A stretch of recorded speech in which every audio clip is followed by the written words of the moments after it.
Welcome back to the Geologian channel, where I bridge the gap between you and your Bible. Whatever questions you might have about the Old Testament, apologetics, and science, I try to bridge that and help you better understand your faith and the Bible itself. And we're getting right back into the text of Genesis with chapter 4. So we talked about 1 through 3, ending with the fall of man, and then we went into some discussions of Adam and Eve, or the historical evolution, the age of the earth. And now we're getting right back at the text. And we're going to see Cain and Abel. And I think most Christians are familiar with this. There's the traditional view of Cain bashing Abel over the head with a rock. We're going to talk about that and just see what can we figure out about God's character and how does this apply to us. And where are we going in the historical line of God's promise through the seed of the woman, this being Jesus, who's going to come? Where can we see that developing even in this next generation? So first, I just want to read the text through. I'll read about half of it, do some commentary on it, explain some things, and then read the last half. If you guys are liking these videos, please remember to like it and subscribe. Click the bell for notifications, and then put a comment down below. Let me know what you think. Ask some questions, and join in more with the discussion. But let's jump right into the text and see what chapter 4 is all about. So I'm going to be reading in the ESV, like I have been. I like the ESV. I also like the Christian Standard Bible, the CSB. I think it's a good mix. But we're going to read the ESV first. So I'm going to read the first 16 verses here. Now Adam and Eve knew his wife, and she conceived and bore Cain, saying, I have gotten a man with the help of the Lord. And again she bore his brother Abel. Now Abel was a keeper of sheep, and Cain a worker of the ground. In the course of time, Cain brought to the Lord an offering of the fruit of the ground, and Abel also brought of the firstborn of his flock and of their fat portions. And the Lord had regard for Abel and his offering, but for Cain and his offering he had no regard. So Cain was very angry, and his face fell. The Lord said to Cain, Why are you angry, and why has your face fallen?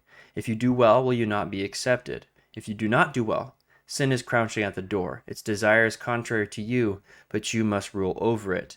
Cain spoke to his brother, to Abel his brother, and when they were in the field, Cain rose up against his brother Abel and killed him.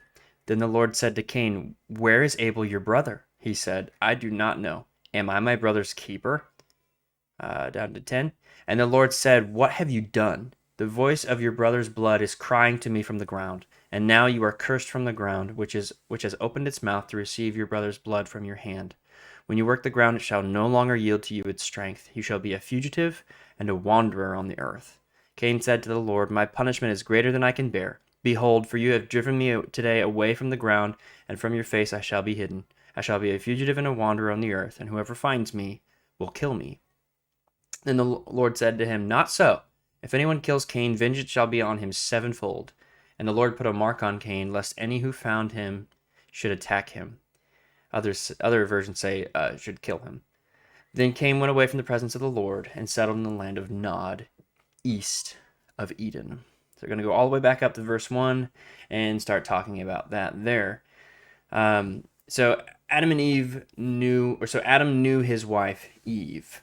So this word of knowing, it has a very intimate connotation to it, and it's a Hebrew euphemism for sexual intercourse.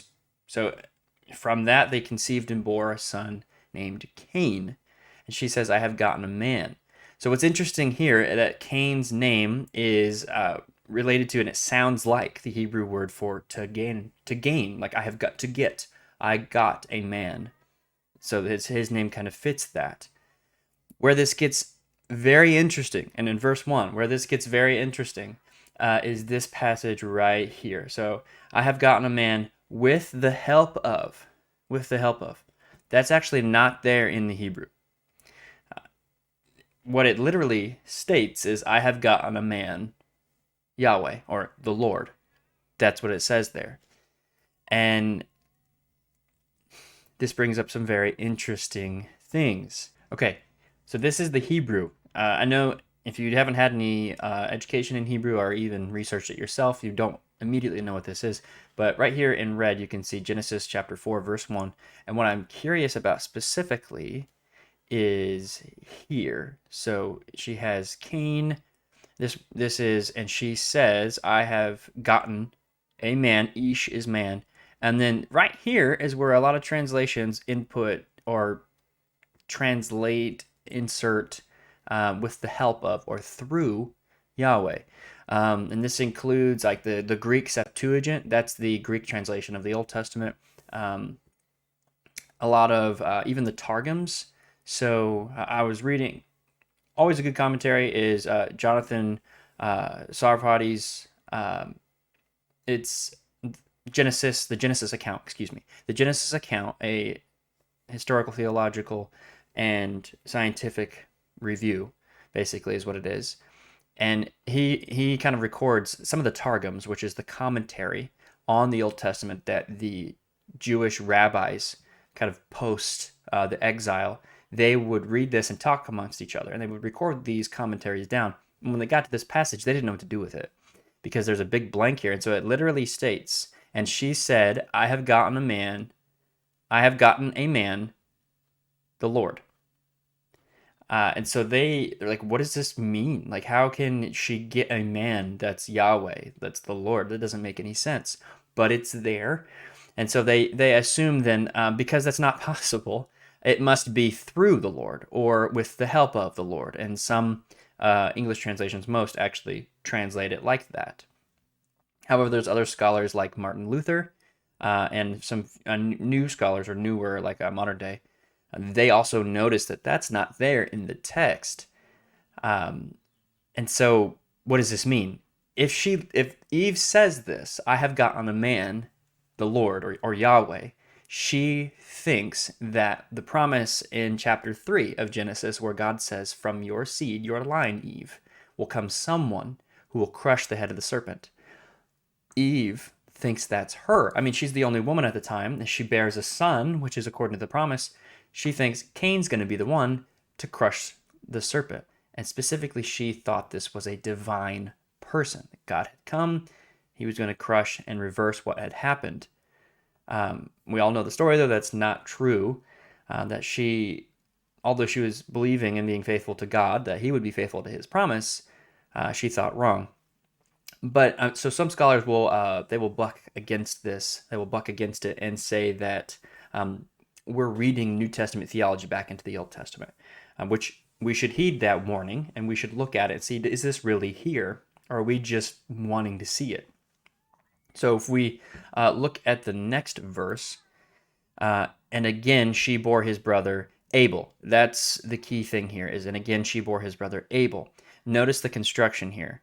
I have gotten a man, Yahweh. She bore his brother, Abel. Look at the Hebrew. Got a man, Yahweh. And it's up here.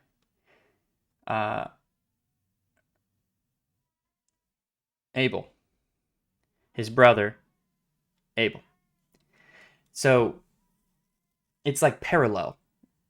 Certainly, his brother and Abel are the same person, right? So let's go back to the English because more of you are obviously English speakers. She bore his brother, Abel. His brother and Abel are the same person. And it's paralleled with, I have gotten a man, Yahweh.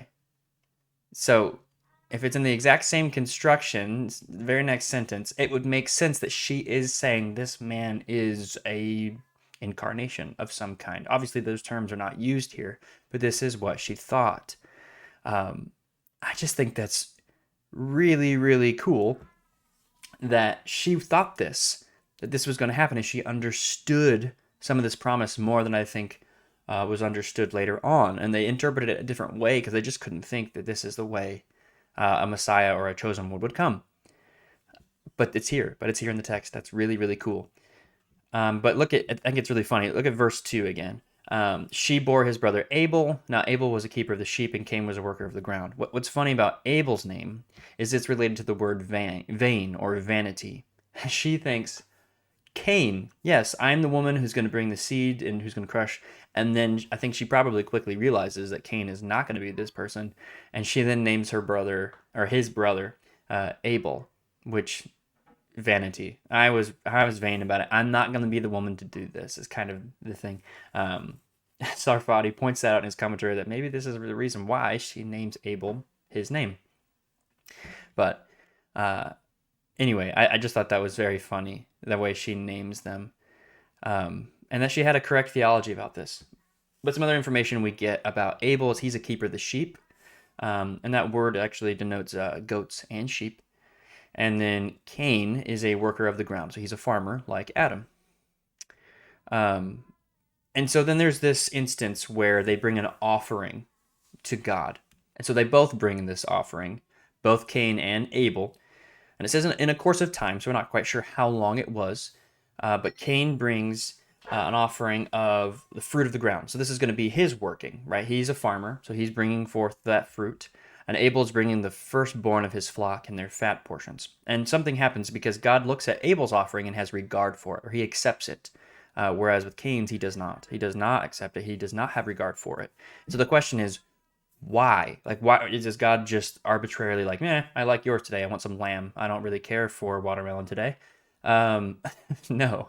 I mean, one, because God doesn't eat. He's not eating this. But also, two, there's deeper reasons for it. So there's a few things I want to talk about is that the reason they're bringing an offering is because I think God has already shown them this is what they should do. So recall back at the end of chapter 3 at the fall that they try to cover themselves with fig leaves, Adam and Eve do, and this just doesn't cover it. It doesn't cover their shame. And so God actually takes animals and provides skins from those animals for clothing for Adam and Eve. And that's a symbolism of God's going to provide the covering for our shame and for our sin, but also literally he sacrifices an animal and brings it to them. And I think this is the instance of a first sacrifice to God, but also covering sin. It's not in the ritualistic, very legalistic, like here's all the things you must do and how you must do it, like in the Jewish law. But I think this is probably the first instance of something similar to that. And so I think they knew a right way to do this. So it could be that Cain decided he didn't want to bring an animal, which is what God first did and what Abel brought. He wanted to do what he wanted to do, and instead of maybe purchasing or getting a sheep or a goat from his brother, he instead brings the fruit of the ground, whatever that may have been. And God doesn't accept that because he's already laid out how they are to bring offerings. And so that is maybe a little bit of rebellion on Cain's side. And so this is following in the ways of his parents' sin, right? They wanted to choose what was right and wrong for themselves by taking from the tree. That's the knowledge of good and evil, right? They wanted to be basically gods of themselves, ruling what was right and wrong. Cain didn't want to bring what Abel was bringing. He didn't want to bring what God had said was right. Instead, he chose for himself, and it didn't go well for him.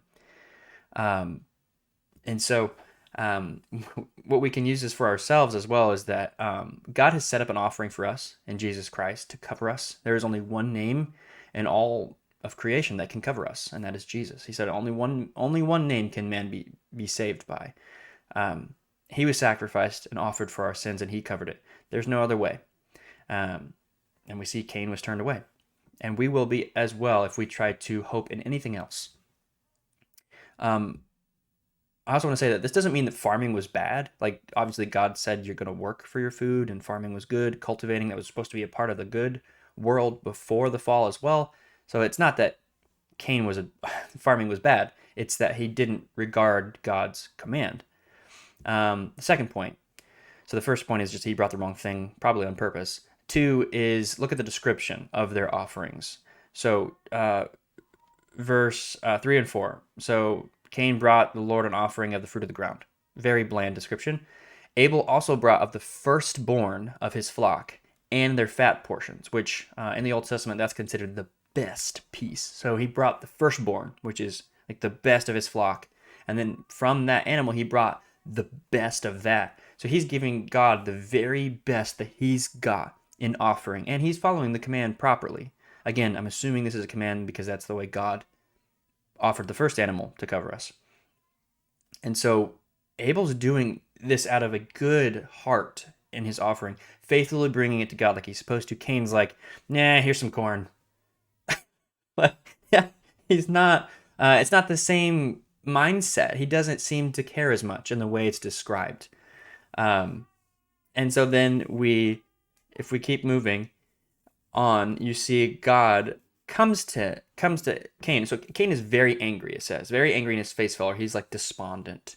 Others say he's furious and downcast. So he's mad that he was rejected.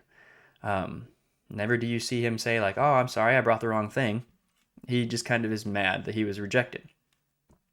So 6 and 7, he says, God's asking him, "Why are you mad? If you do well, right? If you do what is supposed to be done, won't you be accepted? But if you continue to do this, sin is waiting. It's crouching at the door. Its desire is contrary to you. It wants to rule over you, but you must rule over it instead." So God warns Cain. He knows his mind. He knows his heart, right? And he's saying, where you're going currently is going to be bad. Please turn the other way. Return back to the right direction on the things I have shown you to do. And it's going to be well. You'll be accepted. Your offering will be accepted to me. Notice that God is close to his people right now. Literally comes to him, speaks to him, and says these things. Offers him correction, warning, hey, don't do this. Don't do this. It's going to be bad. This is loving and merciful. And he wants us also he expects us to rule over our sin. He warns us about it and then expects us to do better than it. He warns us how to go over it. And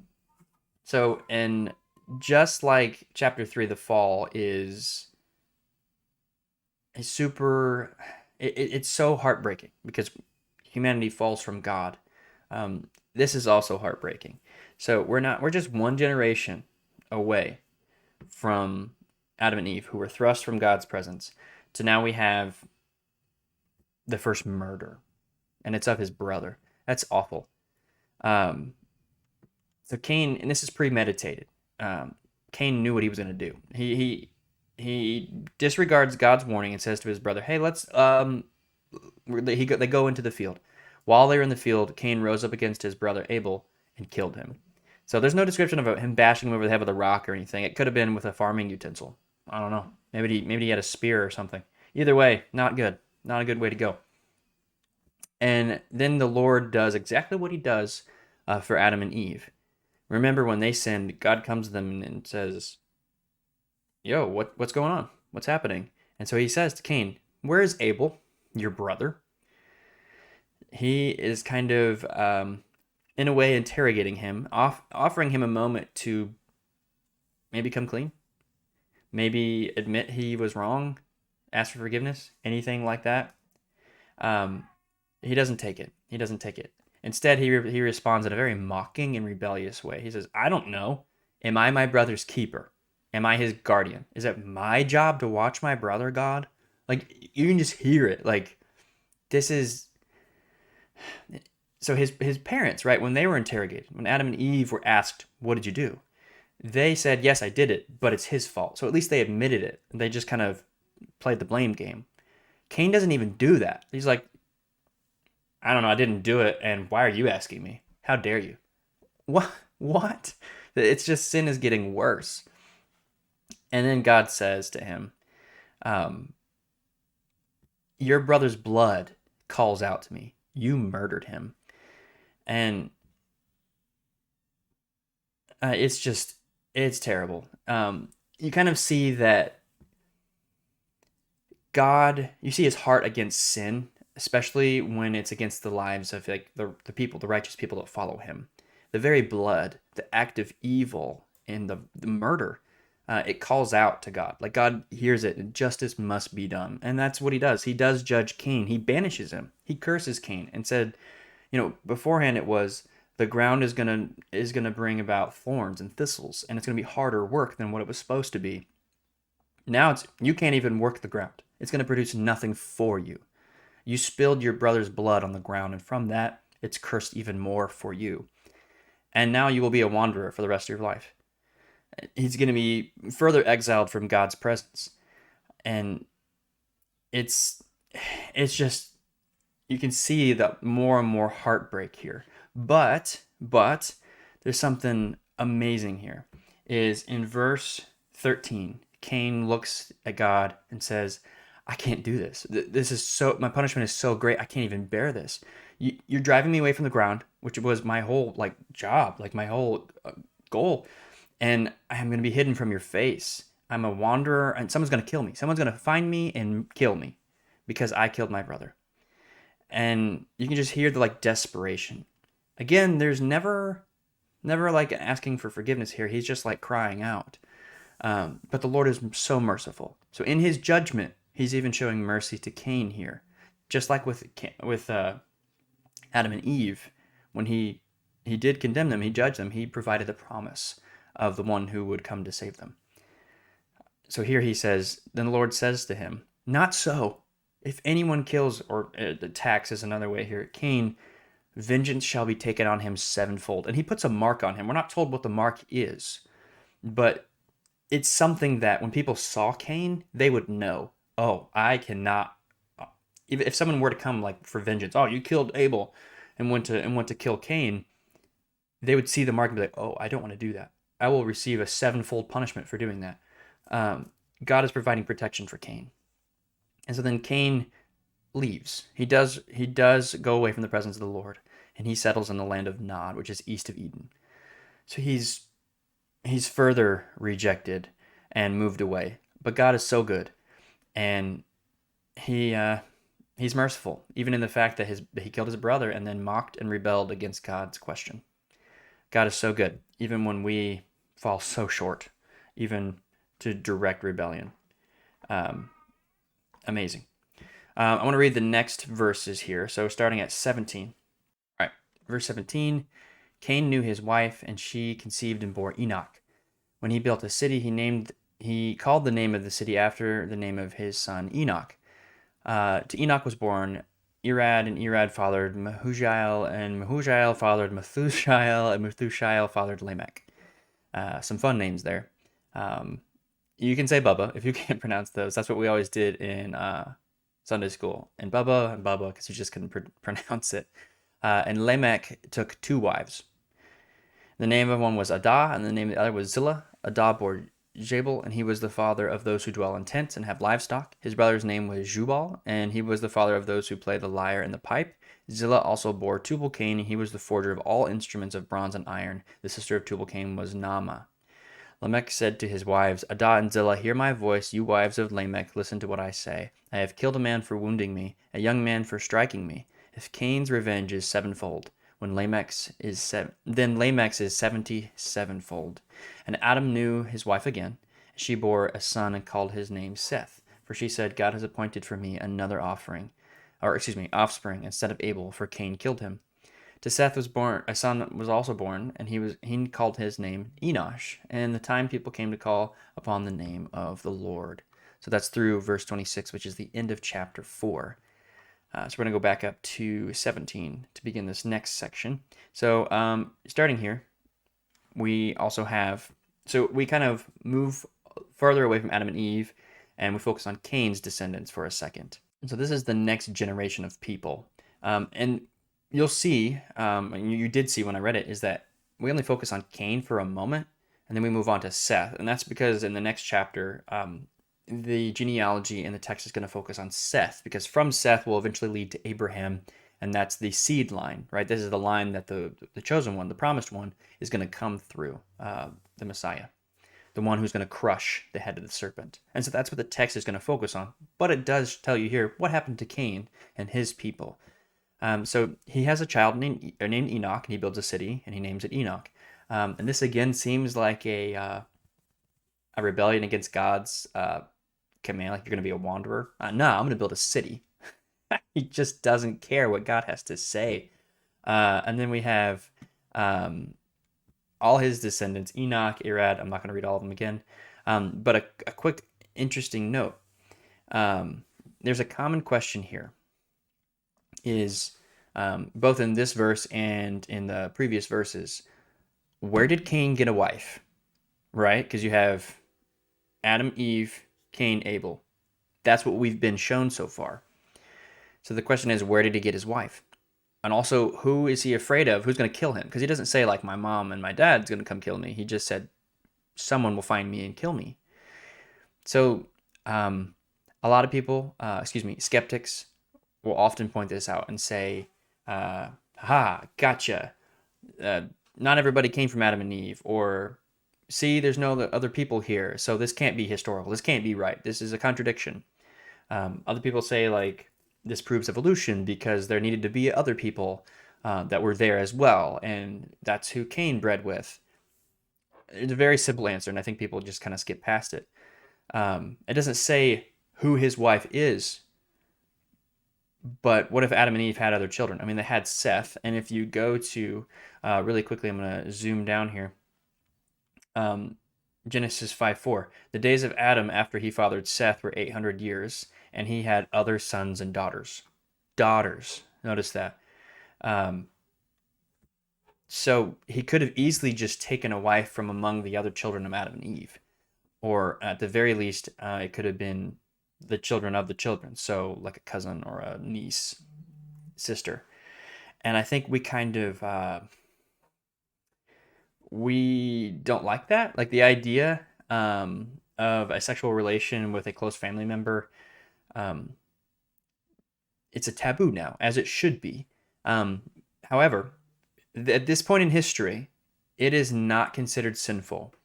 It's not condemned until actually the law, like when God gives the law to Moses and the Israelites, where God specifically and explicitly states, "You shall not do this." Even Abraham had a half sister for a wife. And so, actually, the only reason we think this is wrong is because we were grown up being told it's wrong, or seeing in society that nobody does this and that it's wrong. The only instance where this is actually wrong is because God has told us, "No, you shall not do this." And that just sounds gross to us because it's a taboo now. And it, like I said, it should be. God has said it's wrong. At this point, though, it's not. I just wanted to make I want to make that statement. However, something that does seem to be always wrong is when a parent has sexual intercourse with a child. That is always condemned. For example, we'll get to it later. When Lot flees Sodom and Gomorrah, and it's just him and his daughters, they end up in a cave, and his daughters get him drunk because they think, "Oh, there's no other men that will be our husbands." And they get him drunk, and while he's drunk, they force him to have sex, and they both get pregnant. And it specifically states that like nowhere ever is this right.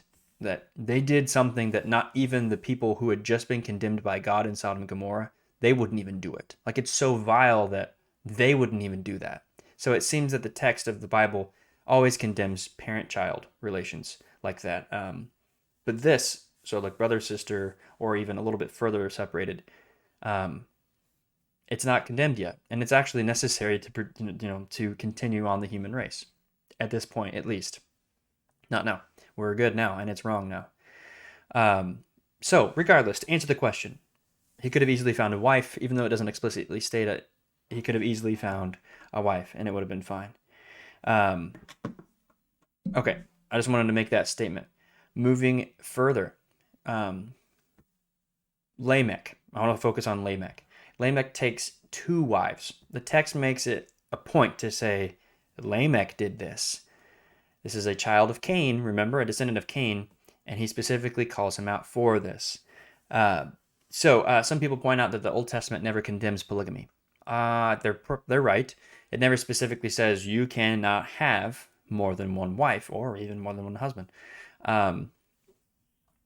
However, the normal was monogamy. People had concubines and things like that, but like marriage to one wife seems to be the normal, at least in the way the text describes it. When it's not, when there is a case of polygamy, it always seems to be described in a bad way. Always described in a bad way. Lamech, he takes 2 wives. It describes his children, and then you notice he's an extremely violent person. And he's telling his wives this specifically. "I killed a man for wounding me. He struck me, so I murdered him." If Cain's revenge, so if anyone would receive a 7-fold revenge for touching Cain, when you touch me, you get a 70 times 7 revenge. Like, I'm that bad. Like, this dude is... So it defines him as, this is the man who first took 2 wives. Also, he's a terrible, terrible murderer. It's just, it's not described as a good thing. Or how about Jacob taking two wives? They compete just to have children with him. One is loved over the other. The other one cries out to God for help. She feels unloved. Um, what about Sarah and Hagar? When Abraham has a child with Hagar, Sarah is jealous and exiles the child and the mother. Like, it's just, it never is good for the family. It's not described as a good thing. So I just, again, I want to state that it's depicted badly. It's like it's discouraged pretty heavily not to do this. Um, so moving forward, it also describes the very beginning of like herding, not just like herding sheep, because we know Abel did that, but like as on a grand scale, it seems. Also, it talks about the lyre and the pipe. So instruments are being invented and music's being discovered.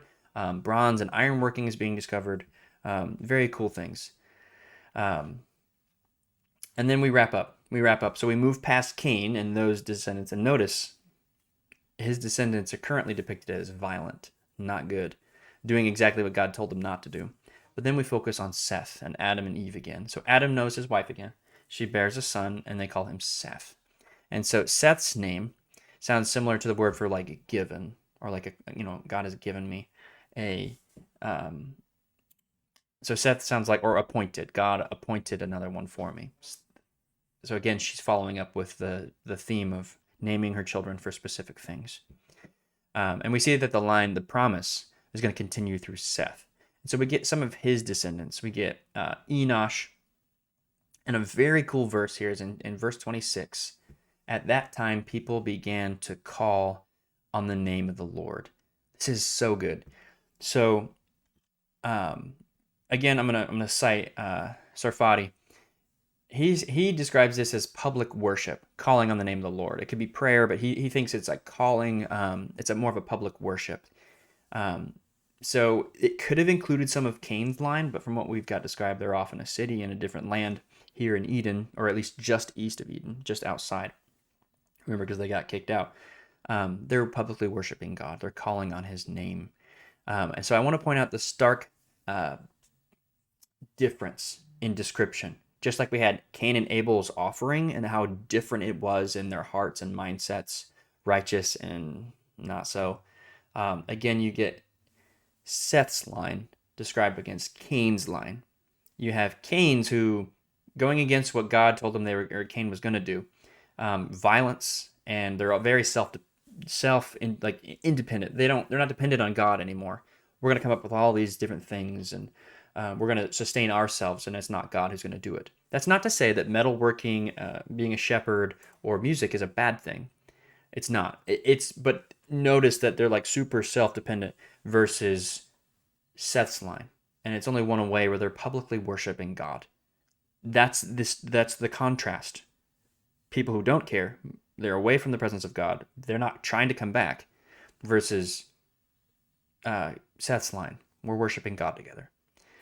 And so I think it sets up what we talked about in part 3 or 4 of this, 4 or 5, where you follow throughout the text the seed line, right, that promised one, versus the children of Satan. Now, not his physical descendants, but the spiritual children of Satan, who are constantly against and contrasted to the righteous line. You have it right here, Seth's line and Cain's line. And the text later, like in the New Testament, will describe like following in the ways of Cain, and that this is a sinful way. Again, this is where we get it from, right here. So, what does all this mean? So there's a few things I think we can learn from this as Christians. And the first thing is about God's character, and I mentioned some of this through the commentary. So despite Adam and Eve's rebellion, remember, he remains close. He teaches them to offer sacrifices and how to remain in relationship with him. And then he continually offers their children and his children, his creation basically, their physical descendants, just his children that he created. He offers them warnings about sin and encourages them to turn back to him, to turn away from what is wrong. We also see that he is continuing to be a God of justice. We see his heart against murder. Absolutely not. It calls out to him. He's going to do something against this. He's going to avenge. He's going to bring justice. But also, we see he is merciful. Even in the middle of judging someone for murder, when they were warned not to do it and how to get away from their anger, he gives that person protection, and he loves them still. We see God's character here. And so overall, God is the same yesterday, today, and tomorrow. Back in the very beginning of the Bible, he's no different than he is now. He loves us, but he will judge sin, and he provides mercy so that we don't feel the full wrath of that. God is so good, and he's always been this way, and he always will be, which should encourage us. Even in the beginning, God was like this, and all throughout history, he's continued to be the same. What else do we see? We see God's plan in history. So neither Cain nor Abel would be the line that the promised seed would come from, mainly because Abel's was extinguished, murdered. That's the line that Sarfati used, extinguished. I liked that. But Seth's line is now going to be the focus of the upcoming chapters of Genesis, that he will be the one that the seed comes through eventually. Especially, we're going to get to Abraham eventually through this, but that's the end of chapter 4. I think it's so good. I think we missed some of those things just reading through it. I hope you guys really enjoyed it. Like I said, like this, subscribe, leave a comment. I look forward to the next time with you guys. We're going to continue on with the text. When we get past the flood, we're going to talk more about some apologetics and some science stuff. But for now, we're going to go through the next few chapters and just talk about theology and what God is doing and showing us about himself in the text. So I hope you liked it. We'll see you next time.